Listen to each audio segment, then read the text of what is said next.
Hey everybody, Tom Barnes, Stories from the 78 here in Lincoln Park, right outside the Steppenwolf.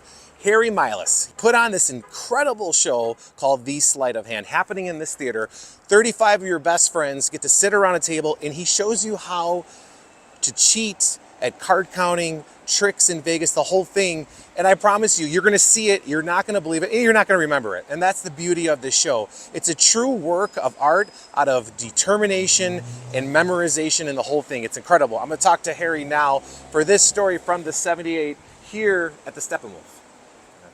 All right, so the show just ended, The Unfair Advantage with Harry Milas. How are you, sir? I'm good. We've just done the second show of the night. We're going to have our third show in just a little while. So, feeling pretty good, feeling pretty fresh. So I just watched the show, and it's a marathon, or is it a sprint for you, really? Like, with doing all of that memorization and all of those techniques, you have to be exhausted by the time the night's over. Yeah, certainly downtime between the shows is very, very quiet. I think, especially when we're doing as many shows as we are during each week's run, it is really important to have that downtime. The mnemonics, especially memorizing the order of the deck, that can be quite taxing. So yeah, definitely need that downtime. So are you constantly knowing exactly how many cards, where they are in the deck?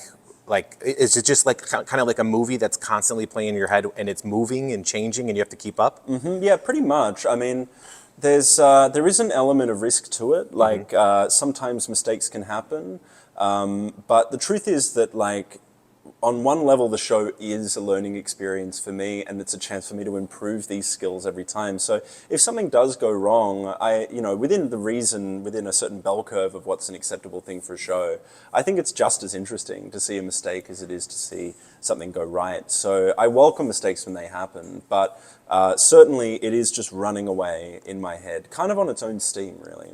I mean, it's incredible that you put yourself out there to do that, but I feel like that's the only way a lot of artists learn, is putting themselves out there, making mistakes, learning from them, and sometimes some of the best things that an artist can create is by a mistake. Yeah, it's there's a phrase I like, which is fail forward fast. There's, everything that is in this show that I'm doing has come from mistakes and has come from people calling me out. Sometimes, like, we've been doing the show for 5 years now, but I've had people grab cards out of my hand and say, no, I saw how you did that. And it can be frustrating in the moment sometimes, but the truth is that that's the only way you progress forward with this stuff. So you have to embrace it. Right, so in this show, how long have you been doing it in what we just saw here and what people will see here at the theater? About 5 years now. About 5 years. Certainly the show has evolved and shifted and changed a lot, sometimes in major ways and sometimes in ways that not even my producer, who I've been producing the show for 5 years with me, would recognize. But it's constantly in evolution, but the basic idea of what I want to be doing here we've been doing for 5 years. And a lot of that came from that book that you mentioned before, yes. Right? Yeah, Card So your Control. Mother got you started, so you can blame Mom for all of this stuff. Look, it's an interesting thing. This is the book that my mum got me when I was a kid, along with many other books after this, but this is the one that kind of got it all started for me. And yeah, I think it's an interesting thing. I think I'm in a pretty unusual position where my mum and my dad actively encouraged me to try this career. I think they saw that I had a passion for something, and I think that they'd gone through their world and done their work life, and I think they were quite excited to see that I had found something that I really had my own fire and passion for it. So they did everything they could to encourage that, and I certainly wouldn't be here without them. But this book is the thing that started it all, and it's the thing that's carried it through to now. And it's fun to bring the book out and share it with people each show. It's obviously been through a lot of love over the years, but it's still holding up beautifully. And it's a great book on card magic if you ever want to learn some stuff.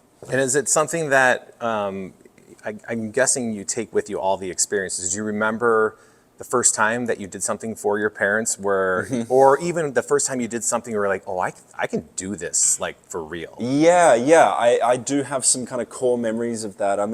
It's an interesting thing because when you want to get into magic, it was a bit different when I was coming up in the 90s, but still the basic idea of, like, you can kind of buy an act as a magician. You can go to a magic shop, these days go online, and you can buy really cool tricks that are pretty easy to do, and make you look really cool, make you look like you're a great magician. And I certainly went through that phase when I was coming up. I loved buying all the cool new tricks and all the stuff from Japan and all the stuff from some of the guys in the States. But as you get older and as you start to want to do this as a living, and especially if you want to do public shows, you start to become much more interested in, like, what is it I want to say with this stuff, rather than just, hey, look how clever I am, or look at this thing that does this thing, you know. And I started to leave all of that behind and start to work with a regular deck of cards, regular coins, you know, just simple objects, and see if I can, to use the right usage of this word, to conjure with those. Interesting word. Yeah, it's funny because, like, as time's gone on, like, I have magician friends who I love, who are close friends of mine, who they'll do a show and they're rigged like Inspector Gadget. They got magnets and things and this and that, you know, all of that kind of stuff. And that's great for them. I think that's awesome. But for my money, I think especially with this show, when you're this close and you can see what I'm doing with my hands this close, being able to see sleight of hand, proper sleight of hand this far away is still a pretty valuable thing, I think. Right, and that's just old-fashioned work to get it right. Just like work and work and work, right? Yeah, and there's not much of a safety net either, I think. No, this is it. It's right here. This is the room. This is the room.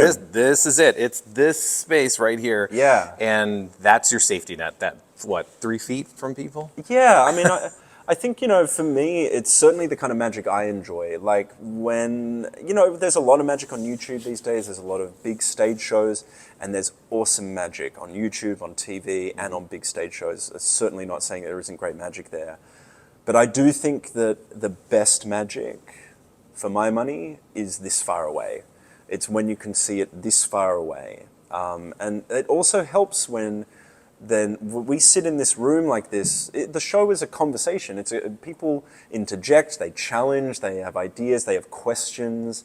And it's a much more diverse experience than just kind of like, you know, pulling a rabbit out of a hat. Sure. And here in Chicago, and Chicago has been known for its magic for years and years and years. Yeah. And you mentioned a magician that you learned one of the particular moments of your show here. Talk about just being in Chicago and doing the show and then paying homage to the magician that you mentioned earlier. Yeah, I mean, it's certainly when we first started talking about bringing the show to the States and Chicago came up, I leapt on that immediately because Chicago is, you know, the magic city for me in America. And its lineage going back a long time has directly influenced my style and what I do. So it's a privilege to be here. It's kind of crazy that I'm here doing my show, and there's magicians who I've admired my whole life doing shows right now in Chicago as well. That's so cool to me. The magician that inspired me when I was younger was Eugene Berger, who he passed away a few years ago now, but he was a Chicago local and a Chicago legend. I believe there's a day devoted to him. I'm not sure what day it is, I'm sorry, but I think there is a Eugene Berger Day. And he showed me kind of the real power of what good close-up magic can be. And he talked to me about, like, in quite a lot of depth about the philosophy behind magic. He was a professor of theology at Yale. And he really profoundly had an impact on me, and it means a lot to come here to this city that he operated in and to talk about him in the show and to carry his message through in the show as well. Yeah, if you go up and down certain streets in Chicago, like Clark Street, there's I think it's a Binny's now, but it used to be called a Magic Castle. Yeah. And when you drive by it, it looks like a castle. And you go into an older bar in the city, and people will still come up to your table and do the Tableside Magic, which I think is the coolest thing. Yeah. That I thought it was like that everywhere, but you don't realize that it's not like that everywhere. It started here. Yeah. It's where it's all started here, and it's gone around the world now. I mean, roving magic, like, you know, magic on your feet, like at a cocktail party or at a restaurant, at tables or whatever.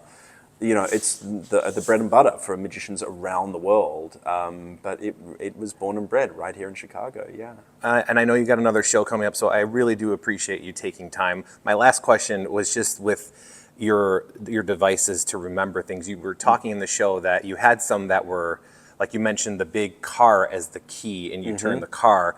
And you have some other ones that were a little bit more menacing, maybe. I don't know. Like what, you didn't get into it, so I thought I'd just see where it was. Like, is it just because you have to create such different things to remember, so they need to stand out. They need to be vivid. Vivid, Like vivid. when we create images in our heads that we want to stick, like, you know, we're taking dry information like words, letters, numbers, whatever it is, we're translating that into a memorable image and we're encoding the information into that image. So yeah, when in the show we talk about how to memorize the order of a deck of cards, but there's only certain playing cards that I can, to keep the show, you know, family friendly, I suppose, because in order for it to stick, the images have to be crass, violent, bizarre in some way or another. And it seems like a really strange process. It seems like it's an odd thing to be doing. But the truth is, it's actually incredibly common, and it's how it's been recommended since the time of Aristotle, when he first coined the term mnemonics. It's always been like this, and I like to think of it as you're just utilizing your imagination to the best that you can. You know, you saying that makes me feel so much better about me as a person, because I do a lot of those things where I try to remember things and I'm like, man, if only somebody could see in my head. So I appreciate you being so vulnerable and talking about these things and wanting to show people your gift and your hard work. I shouldn't even say gift, it's more of your gift of doing hard work and what we get to see what you do. How long are you here in Chicago for? We're here for 4 weeks. What is it, April 21st? We're here till April 21st. That's something I haven't committed to memory yet. I'm just focused on these shows. But yeah, April 21st. And so we're really, really excited about the run. It's going to be a lot of fun. And 3 shows when you have show days. On the weekend, yeah. Some shows are one-night shows, but when we get to the weekend, we're doing 3 shows. And yeah, it's a lot of fun. Well, much luck, and enjoy the city of Chicago, because we're better for you being here. Thank you so much. I already am. Thank you. Appreciate it. All right, so that is the story from the 78, The Unfair Advantage, here at the Steppenwolf, Tom Barnes, Chicago at gmail.com. If you have a story from the 78 suggestion, or head over to the website storiesfromthe78.com. You got to check this out.